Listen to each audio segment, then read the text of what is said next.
حضرت عزیز بھائی دې تپوس کې چیرې کله یو امام وي هغه ګیره کینچي کوي نو هغه په مستقل امام یا هغه پسې لمونځ کېږي که نه کېږي؟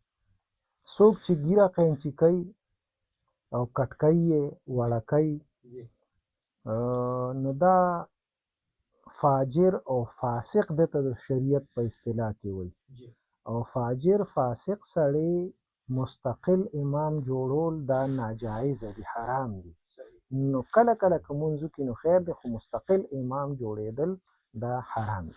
صحیح دا حضرت زبی بھائی دې تپوس کې چیرې که یو سړی قسم وکړي او بیا هغه قسم مات کړي نو د هغې کفاره به څه ادا کړي؟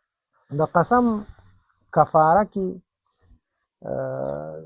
یو خو دا ده چې زمونږ فقهاو دا لیکلي دي چې د قسم کفاره اول دا ده چې لسو مسکینانو ته به کپړې ورکوي، جی او چې لسو مسکینانو ته کپړې نشي ورکولی نو بیا لسو مسکینانو ته سار ماښام د وس مطابق روټۍ ورکول، جی او که بیا دغه هم نشي کولی نو بیا 3 روجې دي مسلسل به دې 3 روجې نیسي، نو دا د قسم کفاره.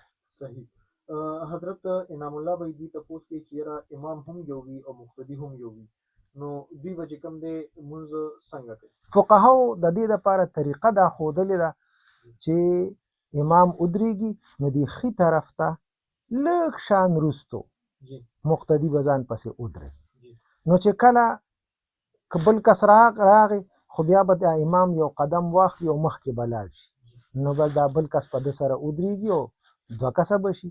خو که چېرته بل کس رانغی نو دغه یو کس د پسې د ښي طرف ته ودرېږي، اقامات او هر څه رکوع سجده همقسې لمونځ به کوي، خو ده پسې به لږ د ښي طرف ته شاته یو 2-3 انچه شاته چې بس ولاړ چې فرق کېږي چې دا امام دی او دا مقتدي.